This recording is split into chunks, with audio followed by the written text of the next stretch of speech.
Hello साथियों, welcome to planet 4। आप सभी को टीम विक्रम का नमस्कार। तो दुनिया जानती है कि धरती पर सबसे सुरक्षित व्यक्ति अगर कोई है तो वह अमेरिका का राष्ट्रपति है।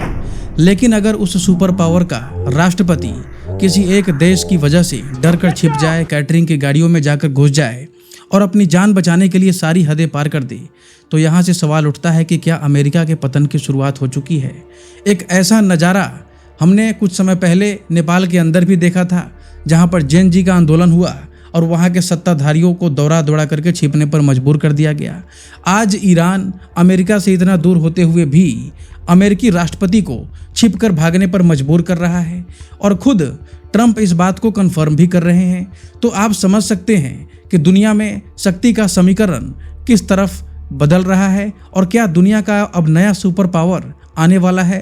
तो डोनाल्ड ट्रंप चले थे ब्रिक्स को डिस्ट्रॉय करने, ईरान को डिस्ट्रॉय करने, लेकिन अब ब्रिक्स का एक मेंबर ईरान जैसे देश ने ट्रंप की सुपर पावर की सारी शक्ति और इज्जत को मिट्टी में मिला दिया है। जब से यह खबर सामने आई है, सब कुछ साफ हो चुका है।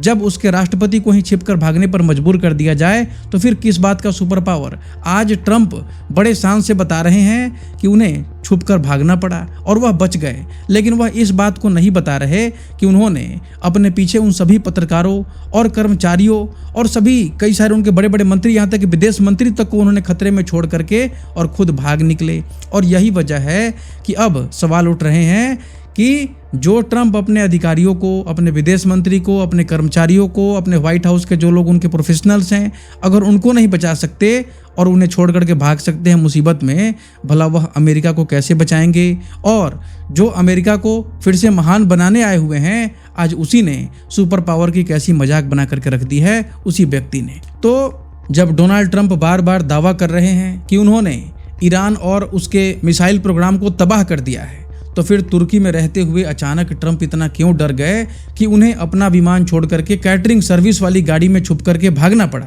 आखिर क्यों अमेरिका के राष्ट्रपति अपनी जान को लेकर के इतना ज़्यादा डरे हुए हैं? क्या वास्तव में उनकी जान को खतरा है? क्या सच में ईरान उन्हें मारना चाहता है, या फिर यह सब कुछ एक प्रोपेगेंडा की तरह चलाया जा रहा है?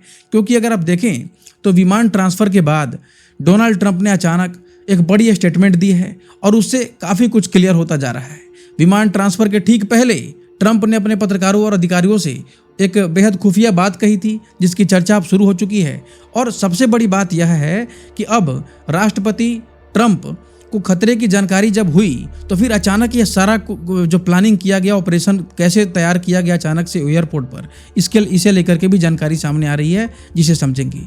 और फिर ट्रंप को उनके जो बड़े ओरिजिनल विमान है उससे निकाल करके जिस छोटे विमान में डाला गया, क्या वह वास्तव में सुरक्षित था और इस छोटे विमान को ही क्यों चुना गया, इसे भी जानेंगे। पर जो ट्रंप का ओरिजिनल विमान था उसे क्यों डिकॉय बनाया गया, इसका क्या मतलब होता है, और उसमें पत्रकारों को क्यों छोड़ दिया गया। और अब इस पूरी स्टोरी को जान करके दर्जनों पत्रकार बेहद नाराज हैं। आखिर उनके नाराजगी के पीछे कौन सी बात है, क्या वह क्या कह रहे हैं, ये सब कुछ समझेंगे। आगे ये भी जानेंगे कि इतने सारे पत्रकार राष्ट्रपति के विमान में क्यों जाते हैं, उनका खर्च कौन उठाता है।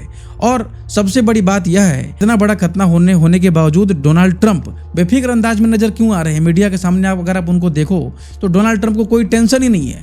क्या डोनाल्ड ट्रंप इस पूरी खबर को अपनी सिंपैथी के लिए इस्तेमाल कर रहे हैं ताकि उन्हें मिड टर्म इलेक्शन में फायदा हो सके? और इस पूरे ऑपरेशन को लेकर के व्हाइट हाउस ने क्या कहा है, उसे भी समझेंगे। तो आइए बढ़ते हैं अपने वीडियो की तरफ। हमेशा की तरह टीम विक्रम के इस यूनिक और ऑथेंटिक एनालिसिस वीडियो में जानेंगे हम लोग कई सारी महत्वपूर्ण और ठोस जानकारियां। तो चलिए सबसे पहले सभी खबरों को जानते हैं बेहद विस्तार से, और सबसे पहले समझते हैं कि ईरान के डर से कैसे बदल गया डोनाल्ड ट्रंप सुपर पावर का विमान। तो देखिए, तुर्की से ट्रंप की वापसी के दौरान अमेरिकी सुरक्षा व्यवस्था ने एक ऐसा कदम उठाया जिसने पूरी दुनिया का ध्यान खींच लिया है। अमेरिकी राष्ट्रपति डोनाल्ड ट्रंप ने खुद पुष्टि की कि उन्हें सीक्रेट सर्विस और जो अमेरिकी सेना के निर्देश पर अचानक से एक अलग विमान में भेज दिया गया। और अब समझते हैं कि क्या सच में डोनाल्ड ट्रंप की जान को खतरा है। तो देखिए, ट्रंप के सामने हत्या का खतरा कोई पहली बार नहीं आया है। इससे पहले भी जब ट्रंप चुनाव प्रचार कर रहे थे, उनके ऊपर स्नाइपर की तरफ से एक फायरिंग की गई थी जिसमें वह बाल बाल बच गए थे। और इसके बाद उनके बेहद करीबी चार्ली किर्क की भी हत्या स्नाइपर की तरफ से गोली चला करके उसी अंदाज में कर दी गई थी जिसमें कि ट्रंप बाल बाल बच गए थे।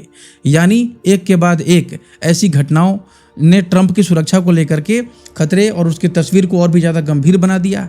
और इतना ही नहीं, हाल ही में अगर आप देखें तो एक वीडियो वायरल हुआ था जहां पर ट्रंप एक समारोह में स्टेज पर बैठे हुए थे। व्हाइट हाउस कॉरेस्पोंडेंस, ये जो उनकी डिनर थी, गाला डिनर थी, वह चल रही थी और अचानक नीचे भीड़ में फायरिंग शुरू हो जाती है। इसके बाद सुरक्षा कर्मियों ने ट्रंप को किसी भी तरीके से स्टेज से सुरक्षित बाहर निकाला और इसी डिनर में एक से बढ़कर एक जो हाई फाई लोग मौजूद थे। इस डिनर का जो दृश्य जब सामने आया तो पूरी दुनिया हैरान हो गई, क्योंकि यहाँ पर अमेरिका के रक्षा मंत्री खुद पीट हेग्सेथ भी मौजूद थे और वह भी भागते हुए नजर आए। इनके साथ साथ कई हाई प्रोफाइल लोग भी मौजूद थे। वहाँ भी अचानक गोलीबारी शुरू हो गई थी और ट्रंप जैसे कई हाई प्रोफाइल लोगों की जान बाल बाल वहाँ पर बची थी। तो इसके बाद हाल ही में अगर आप देखें तो ट्रंप के बेहद करीबी माने जाने वाले लिंडसे ग्राहम की अचानक मौत हो जाती है। और अब इन सभी घटनाओं को अगर एक साथ देखा जाए तो ट्रंप के सामने जो मंडराते हुए खतरे हैं उसकी तस्वीर बेहद गंभीर दिखाई देती है। और इन घटनाओं को देखते हुए इस बात से इनकार नहीं किया जा सकता है कि ट्रंप की हत्या का खतरा कभी भी सामने आ सकता है और उनके खिलाफ कोई ना कोई प्रयास जरूर तौर पे चल रहे हैं, इसे इनकार भी नहीं किया जा सकता है। अब अगर आप देखें तो ट्रंप तुर्की में नाटो के शिखर सम्मेलन के बाद कतर से मिला हुआ जो बोइंग 747 8 विमान से पहुंचे हुए थे और वापसी के वक्त सुरक्षा एजेंसियों ने फैसला किया कि उन्हें उसी विमान में नहीं जाना चाहिए और वजह बताई गई कि ईरान से जुड़ा हुआ गंभीर हत्या का खतरा मंडरा रहा है, इसलिए राष्ट्रपति को उस विमान को अवॉइड करना चाहिए। और यहाँ पर कई सारे सवाल खड़े हो रहे हैं कि जिस विमान को कतर ने बहुत ही श्रद्धा से उन्हें गिफ्ट किया हुआ है, आखिर उसमें ट्रंप खुद को सुरक्षित महसूस क्यों नहीं कर पा रहे हैं। और अब जान लेते हैं कि जो ट्रंप के लिए ईरान से जुड़ा हुआ हत्या का खतरा है यह कितना बड़ा है। तो देखिए, ईरान की तरफ से अगर आप देखें तो ट्रंप को लगातार धमकियां मिलने की मीडिया रिपोर्ट्स कई बार सामने आ चुकी है। और हाल ही में ईरान के सर्वोच्च नेता आयतुल्ला अली खamenei के अंतिम संस्कार के दौरान और तेहरान के जो मुख्य चौक पे अगर आप जाएंगे, चौराहों पर अगर जाएंगे तो बड़े बड़े बैनर भी लगे हुए हैं, पोस्टर भी लगाए गए उस दौरान, और जिस पर आधिकारिक रूप से हैशटैग लिखा गया किल ट्रंप और हम ट्रंप को मार डालेंगे, ऐसा लिखा हुआ था। इसके बाद ट्रंप को मारने के लिए और उनका सिर काटने के लिए भी ईरान के अंदर से कई सारे इनाम घोषित किए गए। खास करके ईरान के जो कुछ कट्टरपंथी नेताओं हैं उन्होंने ट्रंप को खुलेआम धमकी दी और यह तक कहा कि तुर्की के अंदर मिसाइल चला करके हम लोग ट्रंप को मारा जा सकता है। और लिंडसे ग्राहम की मौत के बाद भी ईरान की तरफ से ट्रंप को चेतावनी देते हुए संभल कर रहने को चेतावनी दी गई उन्हें। तो इसके अलावा भी अगर आप देखें तो कुछ मीडिया रिपोर्ट्स के अनुसार इजरायली खुफिया एजेंसी ने अमेरिका को पुख्ता दस्तावेज और इनपुट्स भी सौंपे हुए थे, जिसमें यह सामने आया कि ईरान के जो शीर्ष अधिकारी हैं उन्होंने ट्रंप की हत्या के लिए एक बहुत ही सोची समझी योजना तैयार की हुई है। खुद डोनाल्ड ट्रंप ने हाल ही में नाटो सम्मेलन और प्रेस कॉन्फ्रेंस में भी इसकी पुष्टि की कि वह वर्तमान में ईरान की जो किल लिस्ट है और हिट लिस्ट है उसमें सबसे पहले स्थान पर मौजूद हैं। यानी ट्रंप के खिलाफ अगर आप देखें तो खतरे की बात अब लगातार अलग अलग रिपोर्ट्स और बयानों के जरिए भी सामने आ रही थी। और ईरानी कमांडर और हाल ही में जो सत्ता संभालने वाले जो खamenei हैं उन्होंने भी बार बार दोहराया कि वे अपने लोगों की मौत का बदला ट्रंप से लेकर के रहेंगे। और इन सभी घटनाओं को देख करके साफ कहा जा सकता है कि ईरान की तरफ से किसी भी तरह का अगर आप ट्रंप को मारने की पूरी कोशिश की जा रही थी, इसे इनकार नहीं किया जा सकता है। और ऐसे में ट्रंप के लिए हर कदम संभल कर उठाना उनकी मजबूरी बन गई थी और यही बात बताई जा रही है कि ट्रंप इतना ज़्यादा डरे हुए थे। अब समझते हैं कि विमान ट्रांसफर के बाद ट्रंप ने इस पूरे खतरे को लेकर के क्या कहा। तो रिपोर्ट्स के अनुसार अमेरिकी और जो इजरायली खुफिया एजेंसियों ने ट्रंप या उनके विमान को निशाना बनाए जाने की संभावित जो आशंका है उसके बारे में चेतावनी दी थी। और रिपोर्ट्स में कहा गया कि इजराइल ने अमेरिका को एयरफोर्स 1 पर कंधे से दागी जाने वाली मिसाइल के संभावित हमले की चेतावनी दी थी। और सीक्रेट सर्विस ने उस खुफिया जानकारी को एक तरीके से सटीक प्रकृति सार्वजनिक नहीं की, लेकिन जो खतरे हैं उसको इतना ज़्यादा गंभीर माना गया कि राष्ट्रपति की यात्रा का पूरा प्लान ही बदल दिया गया। और ट्रंप ने भी कहा, इस बात को स्वीकार किया, उन्होंने खतरे की पूरी जानकारी मांगने के बजाय उन्होंने कहा कि हमने जो सुरक्षा टीम ने हमारे जो बात कही है हमने उसको मानी। उन्होंने यह भी कहा कि उन्हें लगातार कई धमकियां भी मिलती रही हैं। और अब सुनिए कि विमान ट्रांसफ़र के पहले ट्रंप ने पत्रकारों और अधिकारियों से क्या कहा था। तो ट्रंप ने पत्रकारों से खिड़कियों के जो शेड है उसे नीचे रखने के लिए को लेकर के कहा था कि यह खतरनाक उड़ान हो सकती है। उन्होंने यह भी कहा कि अगर वह जा रहे हैं तो पत्रकार भी उनके साथ जाएंगे। बाद में सामने आया कि राष्ट्रपति खुद उसी विमान में नहीं थे। तो कई सारी इसे लेकर के सवाल भी उठ रही थी। तो अब समझते हैं कि एयरपोर्ट पर अचानक कैसे बना ये पूरा का पूरा सीक्रेट ऑपरेशन। तो रिपोर्ट के मुताबिक अगर आप देखें तो ट्रंप के बड़े विमान से निकल करके और छोटे जो अमेरिकी सैन्य C-32 ए विमान का नाम बताया जा रहा है, वहाँ तक उन्हें पहुँचाया गया।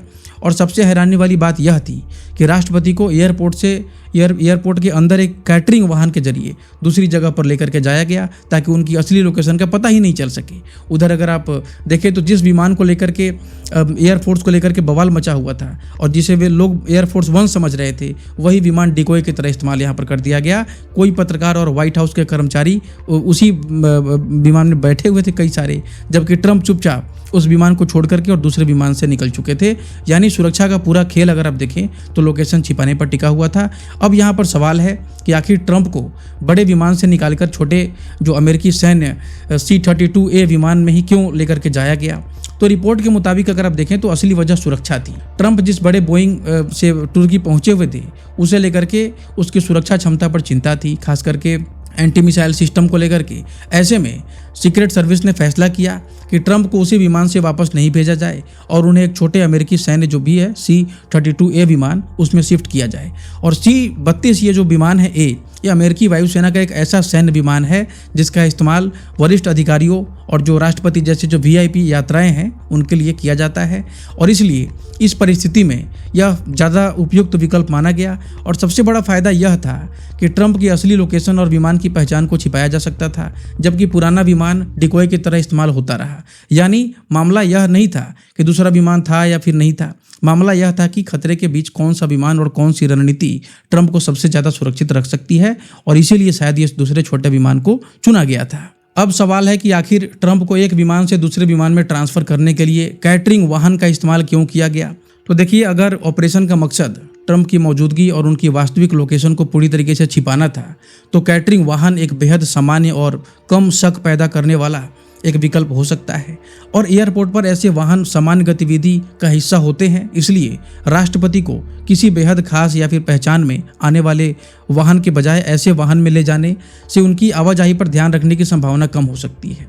खास बात यह भी थी कि ट्रंप को बड़े विमान से निकालने के बाद उनकी असली मूवमेंट को छिपाना जरूरी था। कि जो सबसे मजबूत व्याख्या यही है कि जो गोपनीयता थी और जो लोकेशन छिपाने के लिए एक ऐसा वाहन चुना गया जिस पर एयरपोर्ट के अंदर किसी की खास नज़र नहीं जा पाए। अब सवाल है कि ट्रंप के जो ओरिजिनल एयरफोर्स विमान था उसे डिकोय क्यों बनाया गया और उसमें पत्रकारों को क्यों छोड़ दिया गया? तो यहाँ पर डिकोय का मतलब है कि एक ऐसा विमान उसे बना दिया गया जिसे देख करके बाहर मौजूद जो भी लोग हैं उन्हें ऐसा लगे कि राष्ट्रपति अभी भी उसी विमान में मौजूद हैं, जबकि राष्ट्रपति को चुपचाप किसी दूसरे विमान में ट्रांसफर कर दिया गया था। और रिपोर्ट के मुताबिक अगर आप देखें तो पुराने एयरफोर्स 1 को इसी वजह से डिकोय का इस्तेमाल किया गया था ताकि ट्रंप की असली लोकेशन और उनकी जो वास्तविक उड़ान है उसे छिपाया जा सके। अब पत्रकारों और जो व्हाइट हाउस के कर्मचारी हैं उनको उसी विमान में क्यों रखा गया, इस बारे में रिपोर्ट यह स्पष्ट नहीं करती है कि उन्हें जानबूझकर खतरे में रखा गया था या फिर उन्हें खतरे की पूरी जानकारी नहीं दी गई थी। रिपोर्ट में इतना जरूर कहा गया है कि करीब 1 दर्जन पत्रकारों को विमान बदलने की जानकारी दी ही नहीं गई थी और वे उसी जो मूल विमान था जो एयरफोर्स 1 उसी में रवाना हुए। असली बात यह है कि राष्ट्रपति की लोकेशन छिपाने के लिए पूरे विमान को एक ऐसा दिखाया गया जैसे कि ट्रंप अभी उसी में मौजूद हैं और इसी वजह से एक विमान को वहाँ पे डिकोय बन गया जो उनका ओरिजिनल विमान था ट्रंप का। जानते हैं हम लोग कि पत्रकारों का गुस्सा आसमान पर अचानक क्यों जा पहुंचा है। तो जानकारी सामने आने के बाद अगर आप देखें तो व्हाइट हाउस के पत्रकारों में नाराजगी साफ साफ दिखाई दे रही है और एक पत्रकार ने साफ कहा है कि राष्ट्रपति की कवरेज के दौरान पत्रकार जोखिम उठाते हैं, लेकिन राष्ट्रपति की सुरक्षा करना उनका काम नहीं है। और इसी वजह से सवाल उठ रहा है कि अगर विमान को खतरे का सामना करना पड़ा था तो उसमें मौजूद पत्रकारों और अधिकारियों को खतरे की जानकारी क्यों नहीं दी गई। रिपोर्ट में अमेरिकी विदेश मंत्री मार्को रूबियो और कई वरिष्ठ अधिकारी भी उसी विमान में मौजूद रहे। टेक ऑफ के दौरान यह भी कहा गया कि सीक्रेट सर्विस ने खिड़कियों की शेड को नीचे करने का आदेश दिया था, ट्रंप ने भी यही आदेश दिया था। अब यहाँ पर बड़ा सवाल यह है कि इतने सारे पत्रकार राष्ट्रपति के विमान में क्यों जाते हैं, उनका खर्च कौन उठाता है, और जब उस विमान में खतरा था तो फिर इन पत्रकारों को और अमेरिकी विदेश मंत्री को वहाँ से बाहर क्यों निकाला गया। तो असल में यहाँ पर 2 अलग चीज़ों को समझना जरूरी है। राष्ट्रपति के विमान में पत्रकार इसलिए जाते हैं क्योंकि व्हाइट हाउस की यात्रा व्यवस्था में ट्रैवलिंग प्रेस के लिए बाकायदा जगह होती है और एयरफोर्स 1 में वरिष्ठ सलाहकारों, सीक्रेट सर्विस अधिकारियों, ट्रैवलिंग प्रेस और दूसरे मेहमानों के लिए भी व्यवस्था की जाती है, वहाँ पर रहती है। राष्ट्रपति की जो आधिकारिक यात्रा है उसका बड़ा खर्च अमेरिकी सरकार उठाती है और उसमें जितने भी लोग शामिल हैं, जिसमें कि विमान सुरक्षा, सपोर्ट, ऑपरेशन सब कुछ शामिल होते हैं। हालांकि जो राजनीतिक यात्रा है उस परिस्थिति में कई बार एक रिम्बर्समेंट उसका रूल्स भी होते हैं, वो भी लागू हो सकते हैं। अब असली पेच उस समय आया जब ट्रंप को चुपचाप दूसरे विमान में भेज दिया गया और जो पत्रकार हैं तथा जो वरिष्ठ अधिकारी हैं उनको पुराने विमान में ही रहने दिया गया। अगर खुफिया खतरा राष्ट्रपति के विमान तक पहुंचने लायक गंभीर था तो फिर पत्रकारों और वरिष्ठ अधिकारियों को उसी विमान में रखने का फैसला स्वाभाविक रूप से सबसे बड़ा सवाल बन जाता है और इसी को लेकर के विवाद है। और जो क्रिटिक्स हैं, चाहे जो विपक्ष है, इसी को लेकर के सवाल उठा रहे हैं कि ट्रंप अपने लोगों को छोड़ करके भाग गए अपनी जान बचाने के लिए। इस तरह की बातें की जा रही है। अब सवाल है कि इतना बड़ा खतरा होने के बावजूद डोनाल्ड ट्रंप बेफिक्र अंदाज में नजर क्यों आ रहे हैं। ट्रंप ने सुरक्षा चिंता को ज्यादा तवज्जो नहीं देते हुए कहा कि किसी भी प्रभावशाली अमेरिकी राष्ट्रपति को धमकियां मिलती है। उन्होंने यह भी दावा किया कि जिस विमान से वह आखिरकार गए वह ज़्यादा जोखिम वाला हो सकता था क्योंकि हमलावर उसी विमान को निशाना बनाने की संभावना रखते थे। अब असल सवाल यह है कि अमेरिकी राष्ट्रपति बड़े बड़े हमलावरों के टारगेट पर क्यों रहते हैं और क्या इस तरह की खबर से अमेरिकी राष्ट्रपति को कोई सिंपैथी भी मिलती है।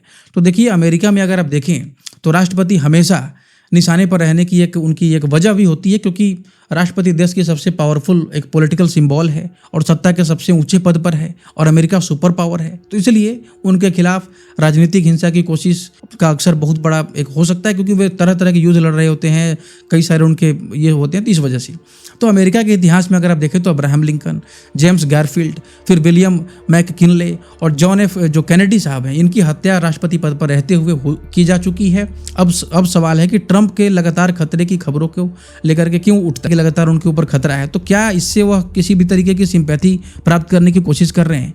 तो इसका जवाब बिल्कुल है हाँ, क्योंकि देखिए राजनीतिक जो साइकोलॉजी है इसमें फियर और थ्रेट लोगों के व्यवहार और उनके वोटिंग इंटेंशंस को प्रभावित कर सकते हैं। क्योंकि जब मतदाता किसी नेता को खतरे में देखता है तो उसके मन में एक सुरक्षा, नेतृत्व और अपने पक्ष के साथ खड़े होने की भावना मजबूत हो सकती है। और अमेरिकी जो साइकोलॉजिस्ट हैं, चाहे जो उसकी जो संघ है, उसके अनुसार अगर आप देखें तो फियर बेस्ड पॉलिटिक्स मैसेजिंग जो है ये लोगों को उस नेता या फिर जो ग्रुप है उसकी तरफ खींच सकती है जिससे वे खतरे से निपटने में सक्षम मानते हैं। हालांकि यही डर कुछ लोगों को राजनीति से दूर भी कर सकती है। इसलिए ट्रंप अगर अपने ऊपर मौजूद खतरों की जो खबर है उसे बार बार अगर सार्वजनिक करते हैं तो इससे उनके समर्थक में यह भावना बन सकती है कि उनका जो नेता है विरोधियों और दुश्मनों के निशाने पर है और ऐसे समय में उसके साथ खड़ा होना जरूरी है। लेकिन यह कहना कि ट्रंप जानबूझ करके सिंपैथी हासिल करने की खतरे को जानबूझ करके बार बार खबरें बनवा रहे हैं, उपलब्ध जानकारी के आधार पर साबित नहीं किया जा सकता है। इतना जरूर है कि पॉलिटिकल कम्युनिकेशन में खतरे, डर और जो सुरक्षा है, इस तरह के मुद्दे को वोटर साइकोलॉजी उसके ऊपर असर डाल सकते हैं और इसी वजह से ऐसी खबरें चुनावी माहौल में काफ़ी पावरफुल बन जाती है और ट्रंप इसी को प्रोपेगेट करने की कोशिश कर। हालांकि पिछली बार जब उनके ऊपर हमला हुआ था तो चुनाव में उन्हें फ़ायदा मिला, इस तरह की काफ़ी सारी खबरें सामने आई थी और कुछ लोग तो कहते हैं कि जानबूझ करके कराया गया, सब कुछ स्क्रिप्टेड था। अब जान लेते हैं कि इस पूरे मामले में व्हाइट हाउस ने क्या कहा है। तो व्हाइट हाउस ने पूरे प्लान स्वैप का जवाब नहीं दिया, लेकिन उसके जो कम्युनिकेशन डायरेक्टर हैं स्टीवन चियोंग, इन्होंने कहा है कि अमेरिका के कई दुश्मनों की नज़र होती है राष्ट्रपति पर, कई दुश्मन हैं जो कि हमारे राष्ट्रपति पर नज़र टिकाए हुए हैं और ऐसे खतरों से निपटने के लिए हर उपलब्ध साधन का इस्तेमाल किया जाता है। अब समझिए कि इस पूरे ऑपरेशन को देख करके क्या लगता है। तो इस पूरे ऑपरेशन ने अमेरिकी राष्ट्रपति की सुरक्षा व्यवस्था की एक बेहद गोपनीय तस्वीर सामने ला करके रख दी है, जहां एक विमान राष्ट्रपति की असली लोकेशन छिपाने के लिए डिकॉय बन जाता है तो दूसरा विमान चुपचाप राष्ट्रपति को खतरे से दूर लेकर के चला जाता है। और इस घटना ने दिखाया है कि राष्ट्रपति की सुरक्षा में अचानक फैसले और जो गोपनीयता होते हैं कितने ज़्यादा अहम हो सकते हैं। और इतिहास में ऐसे जो डिकॉय है ऑपरेशन पहले भी किए जा चुके हैं। साल 2000 में बिल क्लिंटन ने भारत से पाकिस्तान यात्रा के दौरान डिकॉय विमान का इस्तेमाल किया था। इसके अलावा और भी कई बार बाइडेन जब यूक्रेन गए हुए थे उसमें भी कई बार विमान का इस्तेमाल उसमें तो किया ही नहीं गया था। तो इस तरीके से ट्रंप को ये बचाने की जो कोशिश है सीक्रेट सर्विस के द्वारा, ये क्या ओरिजिनल है या फिर ये सब कुछ स्क्रिप्टेड लगती है, इसके बारे में आप हमें ज़रूर बताएं। और इस वीडियो में फ़िलहाल इतना ही, और जाने से पहले वीडियो को लाइक करके चैनल को सब्सक्राइब कर ले ताकि हमारी नेक्स्ट वीडियो आप तक आसानी से पहुंचे। टीम विक्रम जल्द हाजिर होंगे एक और नई अपडेट के साथ। आपका दिन मंगलमय हो। धन्यवाद।